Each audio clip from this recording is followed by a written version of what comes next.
muy satisfactorio que en las condiciones actuales de la universidad podamos tener encuentros tan amables como este. Y digo amables particularmente por el hecho que esta noche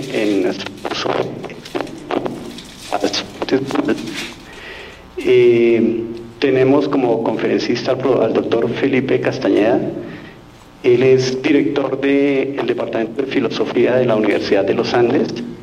Su presencia aquí testimonia la importancia de la integración de nuestros departamentos en la gestación de una comunidad académica sólida. En particular, yo quiero agradecer que haya aceptado nuestra invitación. Creo que todos tenemos una magnífica oportunidad esta noche de escucharlo y de este modo contribuir a la solidez también de nuestra universidad, que atraviesa un momento difícil por todos conocido. Le reitero a todos ustedes nuestro agradecimiento por la confianza en el curso, al invitado su presencia aquí, y sin más preámbulos lo vamos a escuchar. Les pido comprensión por el hecho de que, dadas las dificultades del momento, no vamos a hacer la pausa. Entonces vamos a ir en una sola jornada, de modo que una vez el profesor Felipe termine su exposición, vendrán las preguntas. Muy amables y muchas gracias.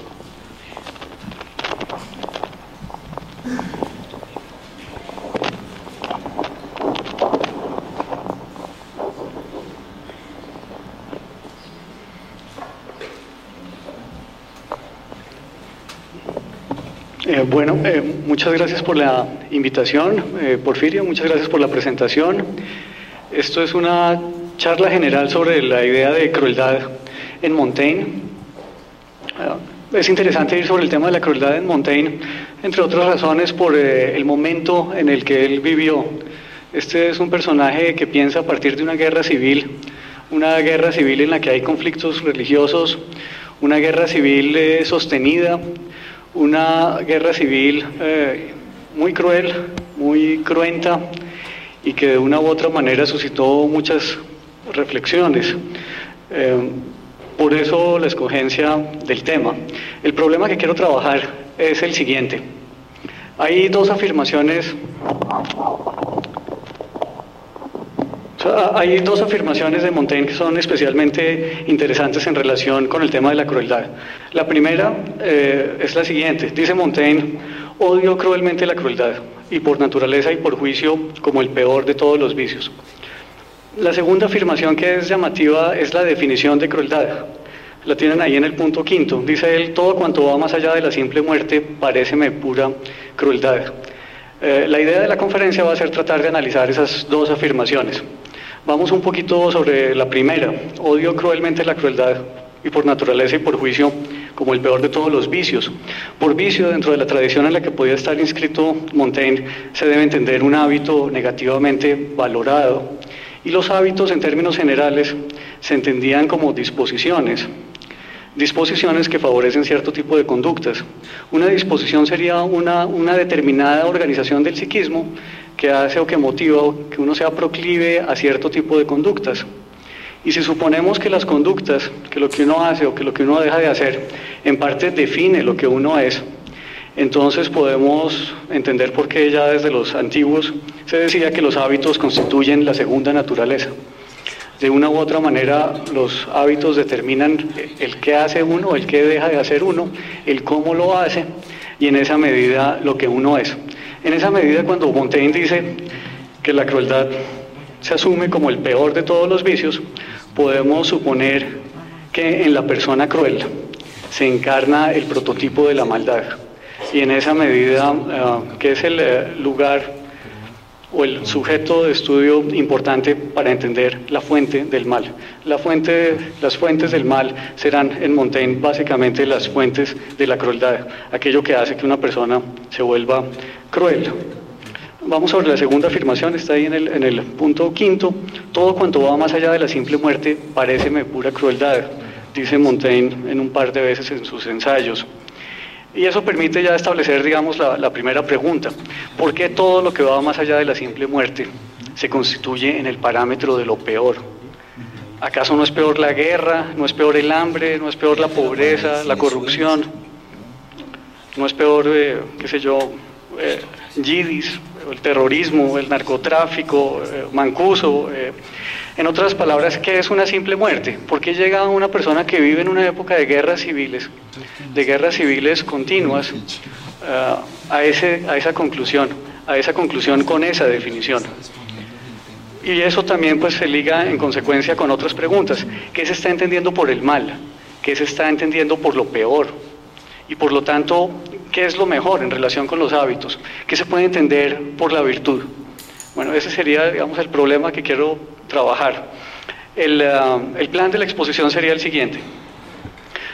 Primero, una aproximación intuitiva a nociones clásicas de crueldad. Digamos, hay en nuestra tradición occidental, hay unos modelos clásicos de la crueldad. Los modelos son interesantes para aproximarse a qué es la crueldad, porque de una u otra manera muestran, digamos, las pautas que podían tener las personas para pensar en cierto tipo de conductas, y en la antigüedad tenemos por lo menos 3 modelos interesantes. Uno, el de Busiris, otro el de Procustes y finalmente el de Phalaris. Obviamente con esto no se agota el asunto, pero pueden aproximar a la idea de lo que es, o mejor dicho, de lo que no es una muerte simple. Después de eso pasaré a analizar la definición de crueldad en Montaigne, tratando de desglosar 2 sentidos básicos a partir de un pequeño análisis de la idea de lo que es una muerte simple. Posteriormente pasaré al asunto de la crueldad desde el ámbito de la ética, es decir, a tratar de contestar a la pregunta de por qué la crueldad se considera mala, por qué desde el punto de vista de los valores se la considera como un vicio y no como una virtud. Después sobre casos y tipos de crueldad en Montaigne, para especificar, digamos, distintas variantes de la idea de crueldad que contempló Montaigne, y finalmente unas conclusiones tratando de comparar los planteamientos de Montaigne con la antigüedad, con Séneca principalmente, y después también con una posición contemporánea en relación con la crueldad, que sería la de Rorty.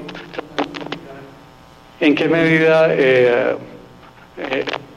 una u otra manera recoge ideas de la antigüedad y en qué medida puede servir como un punto de anclaje para el inicio de las reflexiones modernas sobre la crueldad? Bueno, sobre los modelos de crueldad. Primero este de Busiris.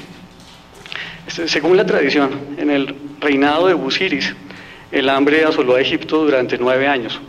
Un adivino de Chipre le aconsejó al rey que para aplacar la ira de los dioses y conjurar el mal, sacrificara anualmente un extranjero, consejo que puso en práctica empezando por sacrificar al adivino. Desde entonces se sacrificaba anualmente a todos los extranjeros que tenían la desdicha de llegar a Egipto. Este Busiris es un personaje entre mitológico y real. Pertenece como a la casi tradición mitológica egipcia. Egipto en esa época se entendía como la desembocadura del río Nilo, y de una u otra manera pues representaba una especie de oasis. Y curiosamente los egipcios se consideraron para griegos y romanos como prototipo de la persona cruel, y dentro de la crueldad Busiris, tanto que llegó a haber este dicho, ¿no? Más cruel que el triste Busiris. Bueno, de esta idea de Busiris se puede perfilar un primer modelo de lo que es la crueldad dentro de una mentalidad clásica. Por un lado, la crueldad se relaciona con un determinado sistema de creencias. Eso es una cosa llamativa. Hay una serie de principios, de categorías, de valores que se asumen como válidos por la mera voluntad. Se constituye una especie de pensamiento religioso. Ese pensamiento religioso justifica matar. Ese matar se puede entender como arbitrario porque de una u otra manera las personas que creen en esa religión lo hacen por voluntad, y eso se concreta en un acto ritual que puede ser el del sacrificio. En este caso, la víctima, el extranjero, sufre sin consentimiento, en completa negación de cualquier derecho de los ciudadanos nativos. Y ese es otro punto que es llamativo. El sacrificio se aplica sobre el otro, el que no comparte la misma nacionalidad, el que es de otro lugar.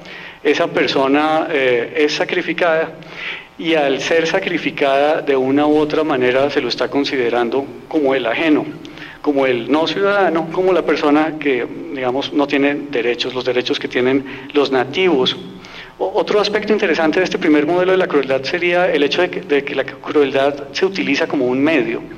Es un medio, en este caso, para evitar hambrunas, para satisfacer a los dioses. Es una crueldad que de una u otra manera debe cumplir con una finalidad. Y teniendo en cuenta esas cuatro ideas básicas, podríamos llegar a una primera definición de la crueldad, desde este primer modelo antiguo de crueldad. La crueldad sería una disposición a matar arbitrariamente por la adopción de un determinado credo a víctimas asumidas como otros, sin derechos, en aras del logro de un fin público. Obviamente para pueblos como los romanos y los griegos, que de una u otra manera comerciaban, la figura de Busiris siempre representó pues un paradigma y un prototipo de crueldad. Es justamente el hecho de ser un extranjero en otro sitio y por el hecho de ser extranjero no tener ningún tipo, digamos, de reconocimiento como ser humano, y en esa medida estar uno sometido a cualquier arbitrariedad del poder político. Por eso se podría sacar una pequeña conclusión, que sería que la crueldad se entiende como un abuso extremo de poder político permeado por la religión sobre el extranjero. Como les digo, esto es un primer modelo de crueldad, un primer modelo de crueldad heredado de la antigüedad. Un segundo modelo de crueldad es el de Procustes. Este Procustes era un bandido del Ática que acostaba a los extranjeros sobre un lecho a cuya longitud debía ser adaptada a la víctima. Es decir, se le alargaban los miembros en caso de que el lecho fuera excesivamente largo para su tamaño, o por el contrario, se le cortaba un trozo de las piernas si resultaba corto. Este es otro prototipo de la crueldad, otro tipo de crueldad clásica. La gente que maneja presupuestos y ese tipo de cosas todavía habla del modelo de Procustes para el diseño del gasto. El presupuesto, digamos, contempla una cantidad de cosas que uno debe hacer, pero solamente hay cierta cantidad de plata y se mocha el presupuesto por un lado o por el otro. Se adapta arbitrariamente lo que uno piensa hacer a la plata de la que se dispone, y ese es el modelo de Procustes. Ese modelo se mantiene hoy en día y es un modelo clásico de crueldad. Implica más o menos lo siguiente: se presupone que cada quien tiene una determinada naturaleza, se supone que violentamente se la quiere ajustar a lo que se considera como lo debido, o lo conveniente, o lo meramente deseado, y ahí se genera en consecuencia la crueldad, que consistiría en este caso en negar a la naturaleza de otro en aras de hacerlo coincidir con un modelo arbitrario de manera dolorosa, extrema, involuntaria y con riesgo inminente de muerte. Otra característica de este modelo de Procustes tiene que ver con el hecho de que la situación de por sí es ilícita. Efectivamente es un criminal que está robando. El ejercicio de poder es de por sí criminal. Y esto permite afinar esa idea de crueldad desde este modelo. Y es que es una disposición a cometer excesos por fuera de la finalidad inminente del acto ilícito. No sé si se acuerdan hace poco el tipo que mata a un estudiante por robarle un celular y le pega un tiro en la espalda. Digamos, ahí hay algo de esa idea antigua clásica de lo que es el ejercicio de la crueldad que excede o que es proclive a cometer excesos por fuera de la finalidad inminente de cualquier acto, así el acto sea en sí mismo ilícito. Hay un tercer modelo antiguo de la crueldad y es el modelo de Fálaris. Este Fálaris sí fue un personaje histórico, fue un tirano de Agrigento, un tirano de Sicilia, entre los años 571 y 555 a.C., de quien se cuenta que mataba a sus enemigos utilizando el toro de Fálaris. Ahí tienen ustedes una representación, llamémosla así, moderna, del toro de Fálaris. Es un toro de bronce, hueco, cabe una persona dentro del toro, se metía a la víctima dentro del toro, se cerraba la compuerta, se prendía fuego, y en eso consistía, digamos, la tortura. Se suponía que en el siglo XVI ninguna cámara de tortura decente podía evitar tener un toro de Fálaris. Es un modelo diferente de lo que es la tortura. Aquí les pongo la descripción que hace un autor, Luciano, un romano como del siglo II, del diseño interno del toro. Leo: ese Perilao, describiendo su escultura de bronce, dentro de la que cabía una persona, afirma lo siguiente. Le dice Perilao a Fálaris: si quieres torturar a alguien, introdúcelo dentro de esta máquina, ciérrala, aplica estas flautas al hocico del buey y manda encender fuego debajo. Así el torturado se debatirá en gritos y lamentos, presa de incesantes dolores, y su grito a través de las flautas te ofrecerá las más dulces melodías imaginables, con acompañamiento quejumbroso y mugido dolorosísimo, de forma que él reciba su tortura y tú goces del concierto de flauta. Es un modelo distinto, este tercer modelo. Aquí la idea básica es que la víctima queda completamente encubierta, forma parte de un toro.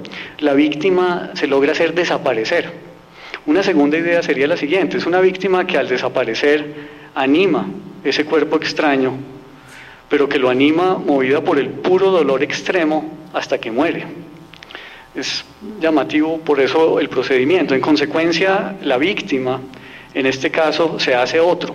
La víctima se bestializa, y se bestializa casi, digamos, en carne y hueso. Se vuelve animal, cambia de naturaleza. Y a la vez se genera el efecto paradójico de hacer vivir algo extraño, de darle vida a algo extraño con la propia muerte. Una tercera idea sería la siguiente, y es que la animación en este caso se manifiesta en sobria música, una flauta temperada con el bajo continuo de los gemidos, y en consecuencia hay una suerte de burla de la víctima. Entre mayor sufrimiento, mayor manifestación de música, mayor manifestación de concierto.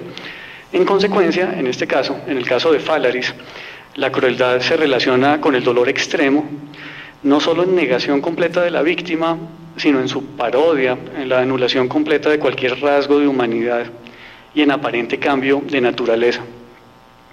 Es una forma de crueldad increíblemente sofisticada y que como modelo indica muchas de las cosas que después van a aparecer en los conceptos modernos de crueldad. Aquí hay que tener en cuenta, en el cuarto punto, que la ejecución era pública. Esas ejecuciones las hacían en la plaza. Obviamente cumplía en consecuencia la función de generar miedo. Y por lo tanto la crueldad en estos casos también se vincula inmediatamente a un determinado ejercicio del poder, y del poder por miedo. Un ejercicio en la que lo más inocuo, como por ejemplo la música de flauta, se asocia con lo peor. Son unos ejercicios de crueldad que cumplen con la función de romper con el tejido social de confianza, de hacer verle al súbdito que en cualquier momento, cualquier cosa puede ser lo peor, que no se pueda respaldar en nada, porque eventualmente detrás de eso puede estar, digamos, lo más indeseable. En los clásicos, obviamente, la crueldad se asoció mucho con la tiranía.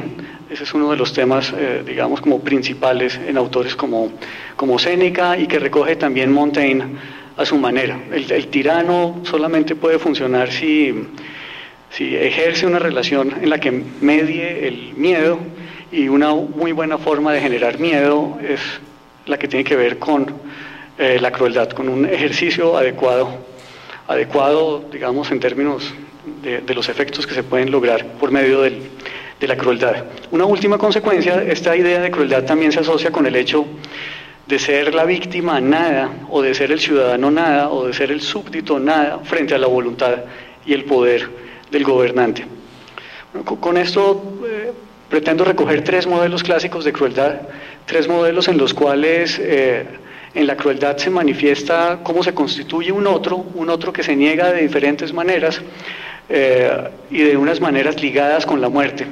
Obviamente no son muertes simples, ni la que practicaba Busiris, ni la de Procustes, ni la de Fálaris. Son muertes complejas en algún sentido, y algo de eso lo retoma Montaigne.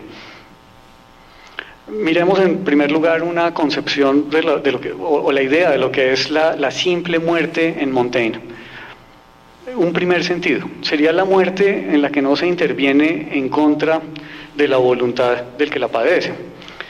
Y por lo tanto, una muerte simple puede ser la muerte natural, entendiendo por muerte natural la que es resultado de una enfermedad. En consecuencia, la muerte simple también puede ser una muerte accidental, es decir, la que es resultado de eventos fortuitos que en una cadena causal tienen por resultado la muerte. También puede ser la muerte voluntaria, la muerte que resulta del suicidio, la muerte querida. En consecuencia, la muerte simple es esa muerte que en general se busca o es esa muerte que se acepta. Pues también es esa muerte que de una u otra manera se tiene que padecer por el orden natural. Ahora, la muerte no solamente alude a la condición de la persona que no tiene vida, sino también al proceso que puede llevar a esa condición. Por eso no se debe entender por muerte meramente el fin de la vida, sino también el morir que lleva a esa terminación, es decir, toda la serie de eventos y de acontecimientos que de una u otra manera tienen como resultado la condición de muerto. Desde ese punto de vista, la muerte simple es la muerte que no se alarga o que no se intensifica por mano ajena. Por eso está muy ligada la concepción de la muerte simple a la muerte que es sin tortura o sin dolor adicional inducido.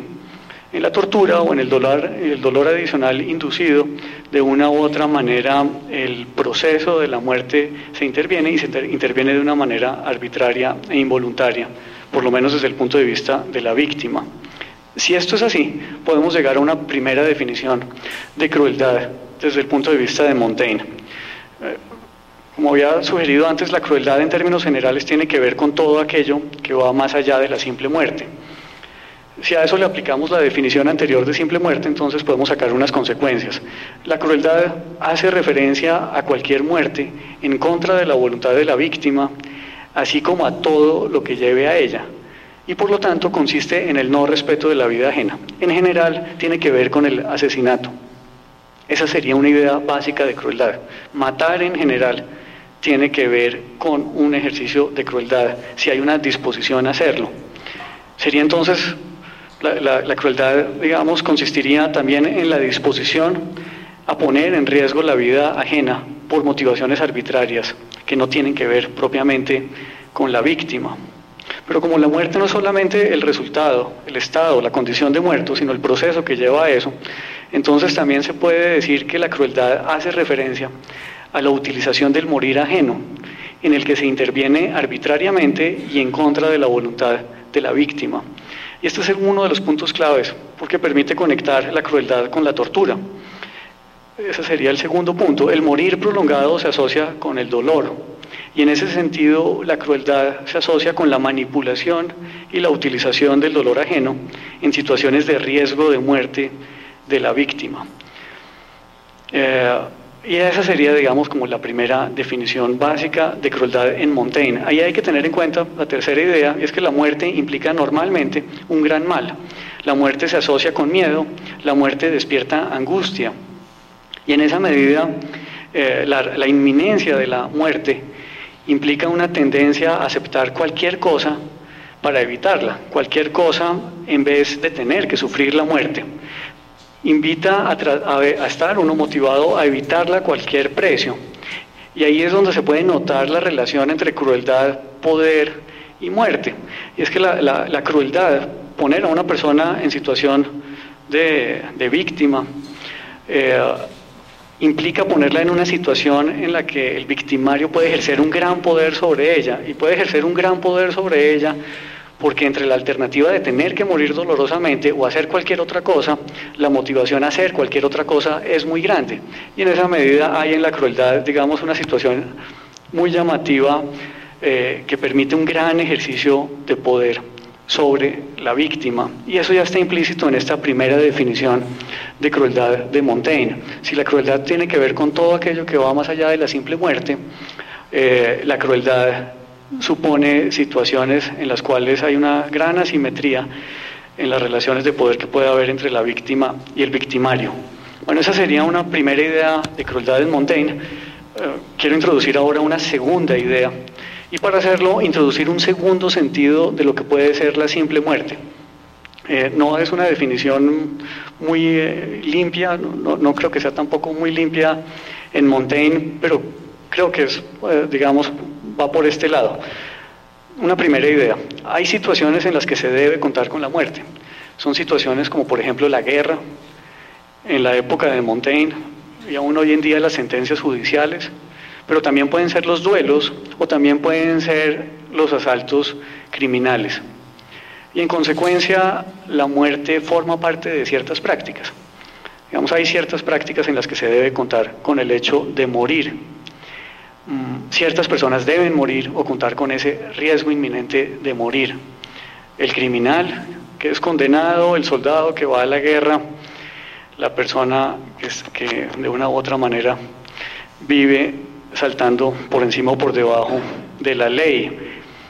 Desde este punto de vista, esa sería la segunda idea, se daría muerte simple si el matar se ordena exclusivamente a que la víctima muera.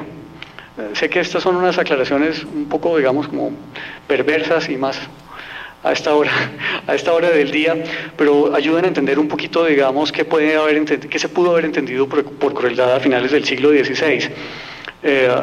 Hay unas actividades que implican la muerte y si efectivamente el matar se ordena al logro de ese fin, sin juntarlo con otras cosas, habría una muerte simple, así sea una ejecución pública, así sea el matar de la guerra o así sea el matar colateral a la vida del asesino. Retomando el punto, habría muerte simple en estos casos cuando de una u otra manera el matar se ordena al fin inminente del mero logro de ese fin dentro de la práctica en cuestión. Suena un poco macabro, es meramente la eficacia del matar dentro de ese tipo de prácticas, pero las implicaciones pueden resultar importantes. Sería un matar en el que no hay un dolor innecesario, por ejemplo. Sería un matar en el que no se pretende que la muerte genere miedo, o que genere placer, o que genere reconocimiento. Sería un matar en el que no hay víctimas innecesarias.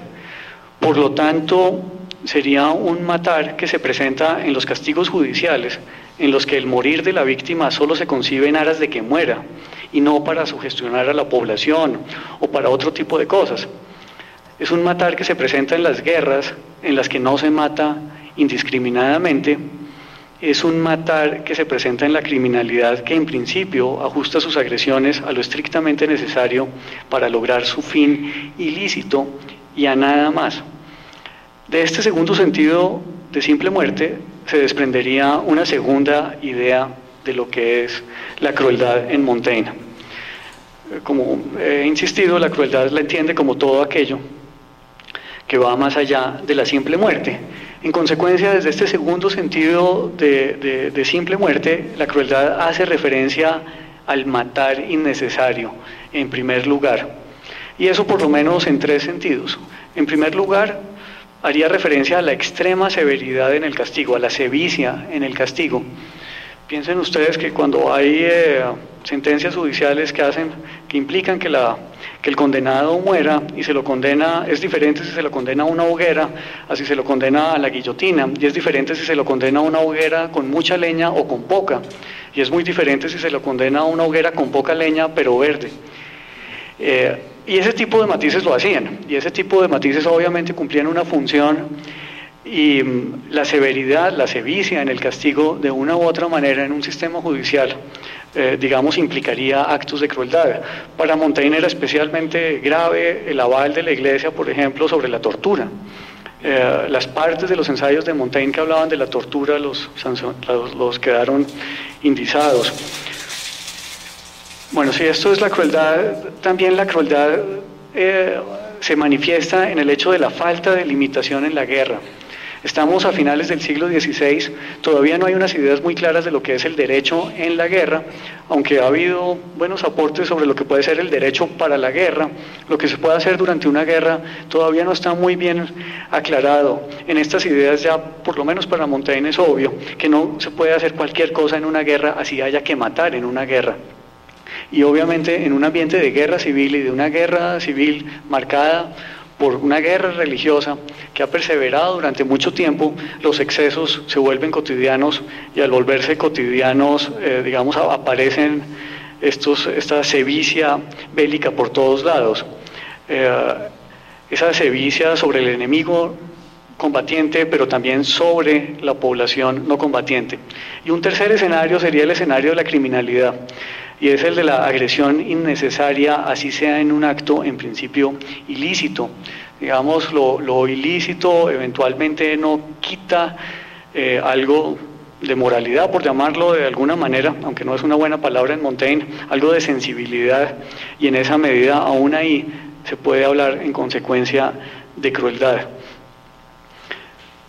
Desde el punto de vista del morir que apunta al proceso y no tanto a la terminación de la vida, la crueldad en este segundo sentido hace referencia a cualquier utilización del morir con fines ajenos a que la víctima sencillamente muera y en consecuencia a varias cosas diferentes, como por ejemplo a la búsqueda de placer en el dolor de la muerte, bien sea por la satisfacción de la ira, por el deseo de venganza, lo que Hobbes llamaba el castigo hacia el pasado, el satisfacer, digamos, la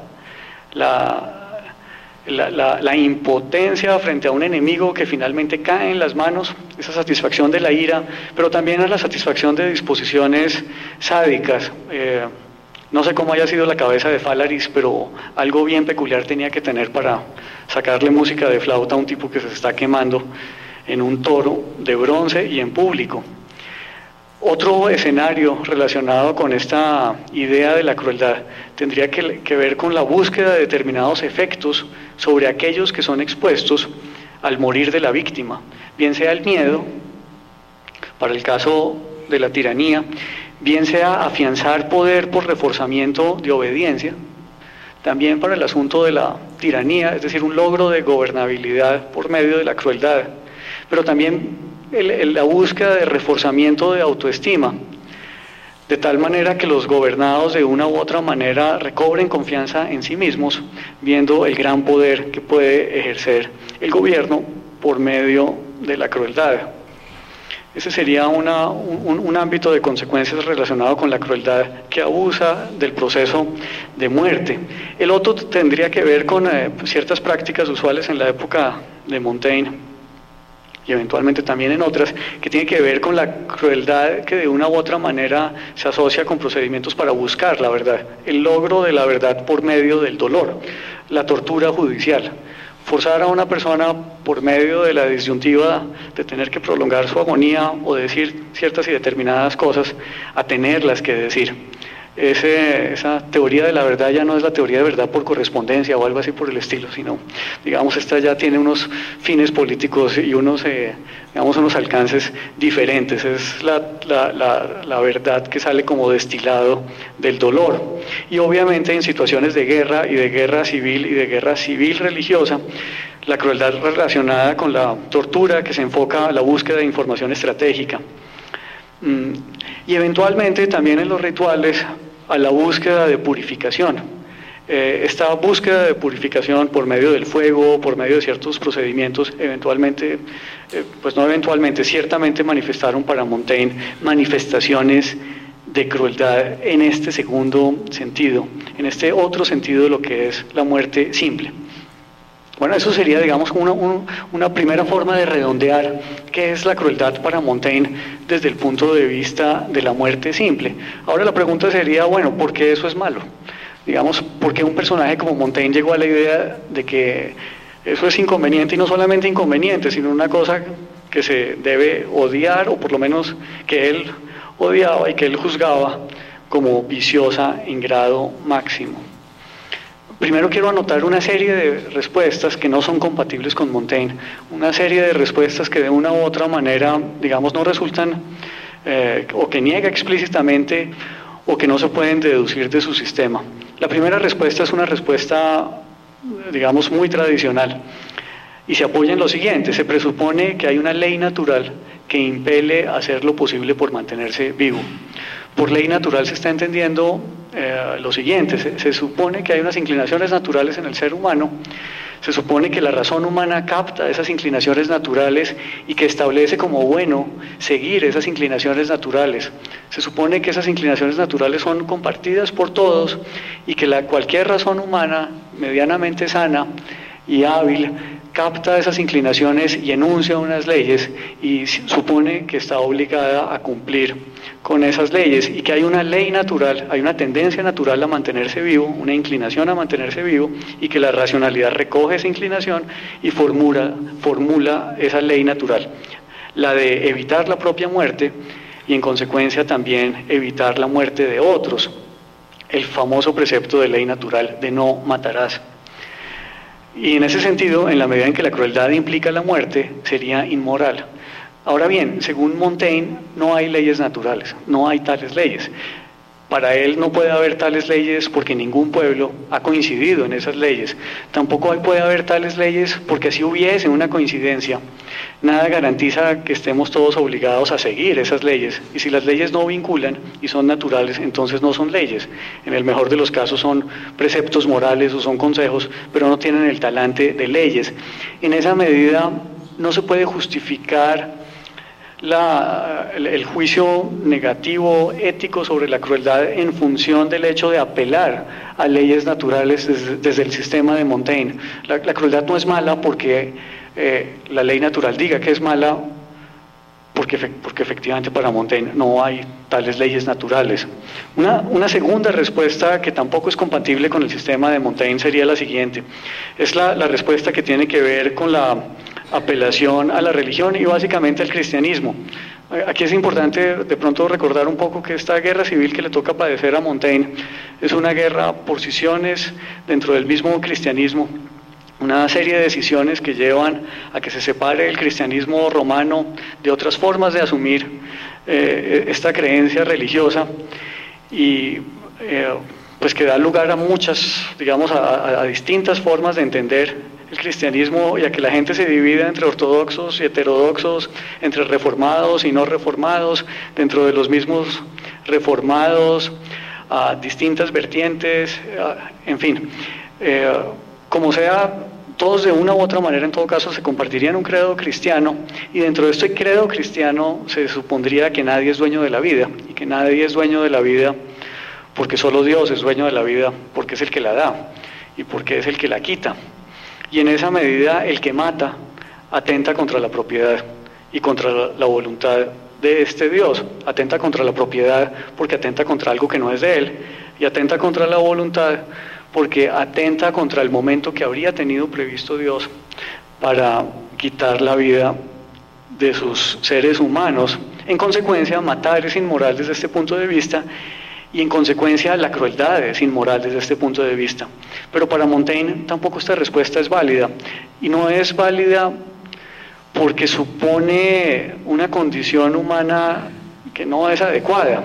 Es la condición humana que supone que está en capacidad de entender a Dios y de saber cómo piensa Dios y qué quiere Dios. Para Montaigne es presuntuoso y fatuo pretender determinar la naturaleza y la voluntad de Dios. Es más, ve en eso justamente una fuente de guerra y ve en eso justamente una fuente de crueldad. Según Montaigne, el ser humano no es capaz de hacer una pulga, pero es capaz de hacer un Dios por la mañana y de hacer otro por la tarde. Y no solamente de hacer un Dios cada media hora, sino de decidir la voluntad de ese Dios, creer en la voluntad de ese Dios y someterse a la voluntad de ese Dios que él mismo ha hecho. Y obviamente actuar en consecuencia como si fuese representante de ese Dios. Y eso obviamente desde el punto de vista de las relaciones públicas pues genera gente muy fanática, genera gente muy dogmática y genera pues roces difícilmente estables. Por eso para Montaigne, digamos, apelar a esa instancia divina para condenar la crueldad no es el camino acertado. No es el camino acertado porque muy probablemente va a llevar a mucha más crueldad todavía. Ese no es un tipo de respuesta que considere razonable. Un tercer tipo de respuesta que tampoco considera muy razonable pues, es la que se puede llamar, digamos, el modelo kantiano para condenar la muerte y la crueldad. Según este modelo, todo ser racional asume y reconoce que no es un medio, sino un fin en sí mismo. Si la persona se asume como ser racional, la persona de una u otra manera considera que su existencia no tiene una justificación adicional que el hecho mismo de ser racional, y en ese sentido que no puede ser un medio utilizable para otras cosas, o en otras palabras, si ustedes quieren, que es el eje de la creación. Si los seres racionales existen por sí mismos, y existen por sí mismos porque no necesitan una justificación que dé cuenta de su existencia, porque son un valor en sí mismo, porque son algo incondicionado, porque en ese sentido son absolutos, todas las otras cosas de una u otra manera quedan por debajo, y él se asume necesariamente como eje de la creación. En segundo lugar, si suponemos que hay estos seres racionales, que somos racionales en este sentido, y si suponemos que la razón capta cosas universales, cosas generales, entonces podemos entender que esta idea de los seres racionales entendidos como fines en sí mismos también se asocia con el hecho de que el ser racional supone que desea, con base en leyes universalizables, con base en normas, con base en parámetros comunes de conducta. Y por lo tanto se está suponiendo que existe algo así como la verdad universal. Y no solamente que existe esa verdad universal, sino que la razón puede acceder a esa verdad universal, y que lo universal es el parámetro más alto de corrección. En consecuencia, este ser racional considera a los otros seres racionales como fines en sí mismos, como lo más valioso, como aquello frente a lo cual todo está y debe estar subordinado, y por lo tanto no puede asumir desear su muerte, y por lo tanto mucho menos la muerte cruel. Esta sería, digamos, la respuesta, llamémosla así, kantiana para condenar la muerte. Según Montaigne, esta es una respuesta muy errada, y no solamente es una respuesta muy errada, sino que es una respuesta que lleva probablemente a lo contrario. Por lo siguiente, para él la razón humana es errática porque de hecho la razón humana no logra lo que más quiere la razón humana. La razón humana probablemente aspira a que la gente logre la felicidad según Montaigne, y lo que uno ve es que la razón humana, digamos, en eso se ha quedado muy corta, se ha quedado tan corta que ni siquiera es claro que pueda ser la felicidad, ni mucho menos cómo lograrla, y en esa medida es una razón más bien inválida y más bien pobre. Por otro lado, esa razón humana motiva mucho a la presunción. El ser humano, cuando se considera racional, tiende a por debajear a la creación, tiende por debajear a los animales, a los vegetales y a las otras cosas. Mira el medio ambiente como medio, no como fin. Lo llama medio ambiente, se pone a él en el centro y lo utiliza. Y en esa medida lo vuelve presuntuoso. Al volverlo presuntuoso, lo vuelve un ser complicado de manejar. Por otro lado, supone Montaigne que la razón humana es la fuente del mal a la larga del ser humano, y es la fuente del mal porque descarría al hombre de las inclinaciones básicas naturales, y al descarriarlo y al convencerlo de que eso es lo correcto, lo degenera. También lo lleva al fanatismo. El fanatismo está ligado con el dogmatismo, y está ligado con el dogmatismo en el sentido de que la razón eventualmente puede considerar que el hombre capta la verdad, y al captar la verdad que es dueño de la verdad, y al ser dueño de la verdad que la representa y que la debe defender, y no solamente que la debe defender, sino que la debe imponer. En esa medida, condenar la crueldad sobre la base de suponer un hombre racional o un ser racional, en este sentido, para Montaigne no es un buen camino, es justamente el camino contrario. Probablemente por aquí lo que uno va a lograr son más inconvenientes. Dos respuestas que pueden resultar viables desde Montaigne, dos respuestas para tratar de condenar desde su sistema la crueldad. La primera viene, digamos, como invitada por la siguiente frase. Dice por ahí en un ensayo: ¿haremos creer a nuestra piel que los correazos le producen cosquillas? Y un breve análisis de la frase podría ser el siguiente: para Montaigne el bien está íntimamente ligado con la búsqueda de placer. Por ahí dice en algún lado: ¿quién iba a escuchar a alguien que se fijara como fin nuestro sufrimiento y malestar? Montaigne de una u otra manera comparte ciertas corrientes, llamémoslas entre comillas, hedonistas, digamos, epicuristas, escépticas, según las cuales el fin de la vida está en la felicidad y el criterio de felicidad es el placer. Así sea el placer como ausencia de dolor, pero por lo menos como ausencia de dolor. En términos muy generales, entonces, se podría decir que el bien, en consecuencia, está íntimamente ligado con la evitación del dolor. Y la crueldad está muy ligada con la disposición a infligir dolor en otro. Y no solamente dolor, sino dolor extremo, dolor innecesario, miedo y todas esas cosas que están ligadas con esas situaciones. En consecuencia, parece obvio que la crueldad choca con la sensibilidad y por lo tanto que la crueldad se asocia con el mal y con el vicio. Y aquí es interesante el tipo de argumento. Es un argumento que apela meramente a la sensibilidad, no es un argumento que apela a la razón, no es un argumento que dice que los seres humanos son fines en sí mismos, que son personas, en fin, todo ese tipo de cosas. Tampoco es un argumento que apele a una legislación objetiva, universal, sino está diciendo, mire, todos somos gente que siente, y cuando sentimos nos molesta el dolor, y cuando nos lo ponen demasiado duro, pues nos molesta mucho más. Y eso debe ser suficiente argumento.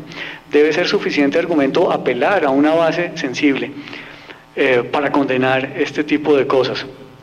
Si esto es así, entonces la crueldad que da placer supone una condición de por sí viciosa del victimario.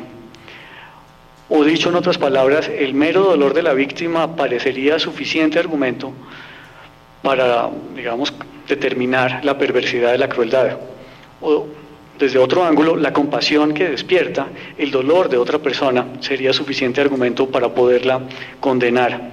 Como ustedes ven, este tipo de argumentos va a evitar cualquier tipo de controversia de razones o de principios. El asunto no se debe mover en el nivel de los principios, en el nivel de las razones, se debe mover más bien en el reconocimiento de una dimensión sensible del ser humano, de una dimensión que no se puede negar, de una dimensión que está ahí, que es la única que está ahí cuando uno está eventualmente en una guerra civil en la que todos tienen ideas completamente distintas, en la que todos creen que saben la verdad, y ahí la única forma de pronto de poder llegar a una especie de consenso puede ser apelar a esa base.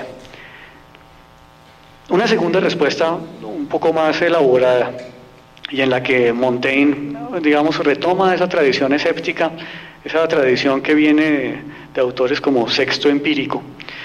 Según esta tradición, el buen vivir se concreta en la vida tranquila.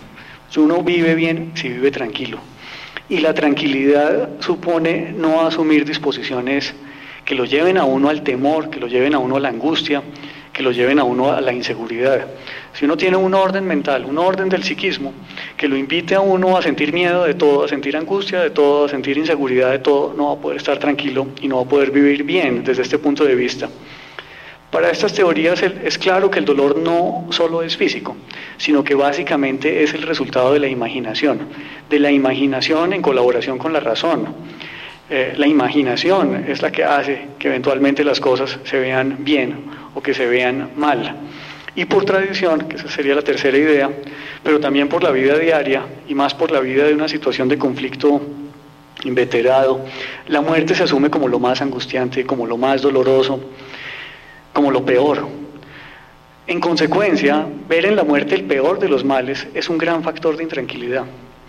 Y es un gran factor de intranquilidad porque pues todos tenemos que morir, y si la muerte se asocia con lo peor y tenemos conciencia de que tenemos que morir, pues no se va a poder vivir bien. Por eso dice Montaigne que se es sabio si se sabe lidiar con la muerte. El sabio sería una persona que puede asimilar la muerte. El sabio es aquel que puede minimizar sus inconvenientes. Si aprende a saber vivir, si es una persona que de una u otra manera cuenta con la muerte y cuenta con una forma, con una disposición anímica para poderla, digamos, vivir, aunque suene paradójico. Por eso también decía Montaigne que saber morir es saber vivir, que el que no sabe morir no puede saber vivir. O dicho en otras palabras, estar en capacidad de asumir la muerte implica poder vivir bien. Saber morir, por lo tanto, también cumple una función liberadora. Si la muerte es una circunstancia que pone unas opciones indeseables en la vida, si uno logra asumir la muerte no tiene que enfrentarse a esas opciones y por lo tanto a esas situaciones en las cuales está indefenso. Por eso el que puede asumir la muerte es más libre que el que no, desde este punto de vista. En consecuencia, el saber vivir supone poder contar con una muerte que se pueda aceptar y por lo tanto, saber vivir supone poder contar con una muerte simple en algún sentido. Digamos, hay una relación bien estrecha, esencial, entre la posibilidad real de contar con una muerte simple y el poder saber vivir. Ahora, si la crueldad, por definición, tiene que ver con todo aquello que va más allá de una simple muerte, es obvio, en conclusión, que la crueldad atenta, que la crueldad se opone, que la crueldad limita la capacidad de saber morir y, en consecuencia, la de saber vivir, y por lo tanto la crueldad no solamente representa un mal, sino que representa lo peor. La posibilidad de un acto de crueldad, digamos que es la imposibilidad de ejercitar el saber vivir. Bueno, esa sería, digamos, como la concepción ética de la crueldad en Montaigne. Me gustaría brevemente pasar sobre algunos casos de crueldad que menciona Montaigne en su obra, que dan lugar a la posibilidad de determinar ciertos tipos de crueldad. El primero sería la crueldad como anulación de la persona.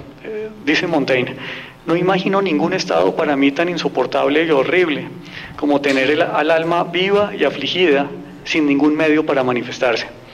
Diría esto de aquellos a los que envían al suplicio con la lengua cortada, y de los desgraciados, prisioneros, que caen en las manos de los viles soldados verdugos de estos tiempos, que los torturan con toda suerte de crueles tratamientos para forzarlos a algún rescate excesivo e imposible, y los mantienen mientras tanto en una situación y en un lugar donde carecen de cualquier medio de expresión y comunicación de sus pensamientos y de su miseria. Es muy llamativo que hubiera apelado a este tipo de crueldad. Es una crueldad en la cual no hay la posibilidad de la expresión del dolor. Y cuando una persona no puede expresar el dolor, digamos que no se puede expresar como persona, deja de estar ahí como persona en general. Y por eso esa condición o ese tipo de crueldad es especialmente llamativo. Es la persona que es como una especie de hueco negro viviente o algo así por el estilo. Es peor que la que está de pronto dentro del toro de Falaris, que por lo menos sus gritos se traducen en música. Aquí ni siquiera hay traducción a nada. Bueno, ese sería un tipo de crueldad habitual en los tiempos de Montaigne y habitual también en otros tiempos. Un segundo tipo de crueldad, la crueldad como deshumanización y bestialización de la víctima.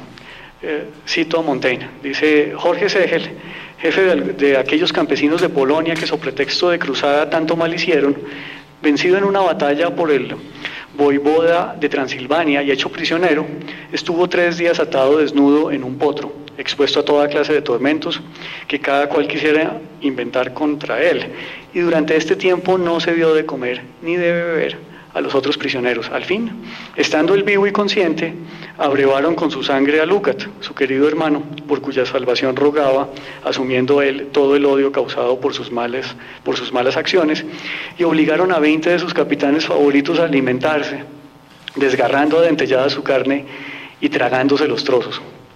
El resto de cuerpo y las partes de dentro, tras haber el expirado, fueron puestas a cocer e hiciéronselas comer a otros de su séquito.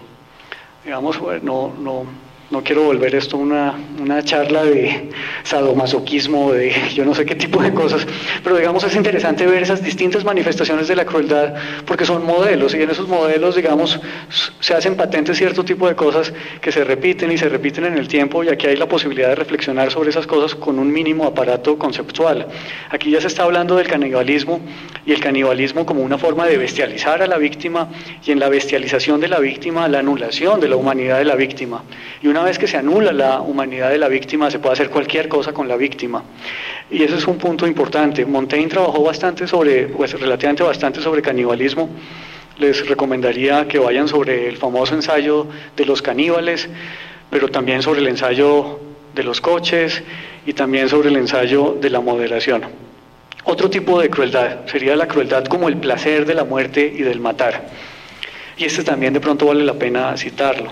Leo, dice: vivo en una época en la que cosechamos ejemplos increíbles de este vicio, por la licencia de nuestras guerras civiles, y nada hay más extremo en las historias antiguas que lo que nosotros practicamos a diario. Mas en modo alguno me acostumbro a ello. Apenas si podía convencerme, antes de haberlo visto, de que hubiera almas tan monstruosas que por el solo placer del crimen quisieran cometerlo, descuartizar. descuartizar y arrancarle los miembros a otro, agudizar el seso para inventar tormentos inusitados y nuevas muertes, sin enemistades, sin provecho y con el único fin de gozar del ameno espectáculo, de los gestos y movimientos lastimosos, de los gemidos y gritos lamentables de un hombre agonizando en medio de la angustia. Pues he aquí hasta qué punto puede llegar la crueldad, que un hombre mate a otro hombre sin ira, sin miedo, solo por verlo morir. De aquí obviamente llama la atención no solamente lo de la descuartizada, en este caso sin motosierra, pero descuartizada al fin y al cabo, llama también la atención el hecho de que eventualmente la crueldad se puede volver una costumbre, y no solamente se puede volver una costumbre, sino una costumbre que da placer. Y esto llama la atención en Montaigne porque para él las costumbres son muy maleables, y cualquier persona bajo ciertas circunstancias y bajo cierta educación se puede acostumbrar a cualquier cosa. Las costumbres, digamos, son hábitos adquiridos y permiten adquirir casi cualquier tipo de hábito. Hábitos como por ejemplo estos.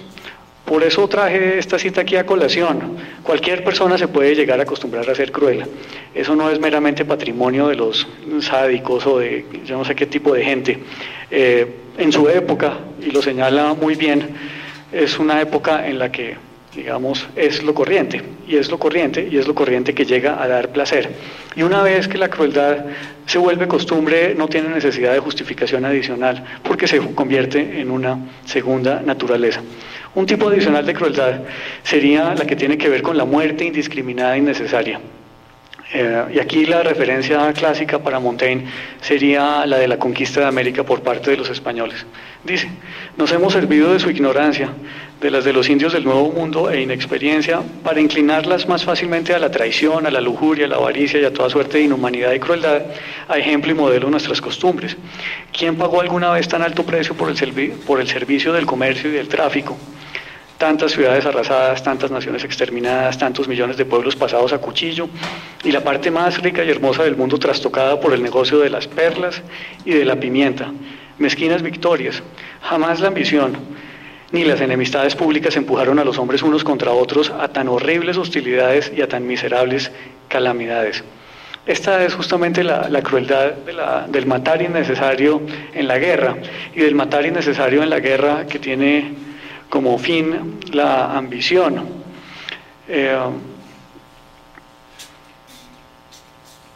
En algunas épocas se mató por perlas y por pimienta, en otras se matará por otras cosas. Y digamos esa apelación intuitiva a un derecho en la guerra, al respeto de un derecho en la guerra, digamos que es llamativa en este caso, en Montaigne. Unas últimas dos, sin querer abusar de ustedes, sería la crueldad como terror, que es la clásica. Este es un ejemplo llamativo. Dice lo siguiente: al no poder enfrentarse Filipo de Macedonia a tantas familias ofendidas en distintas épocas, tomó el partido de raptar a todos los hijos de aquellos a los que habían mandado matar, para día a día eliminarlos uno tras otro y conseguir así su reposo. Es justamente la relación como entre tiranía y forma de gobierno. El tirano, por definición en estos autores, es el que gobierna en función del bien particular. Al gobernar en función del bien particular, necesariamente genera mal en la población.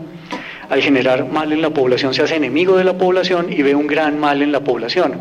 Como la población tiende a tener más poder que el mismo tirano, siente miedo de la población, y como no dispone de poder, la única forma de contestar y de contrarrestar a ese miedo que le genera la población es la de inferir miedo sobre la población, y por lo tanto se hace necesario el recurso a la crueldad.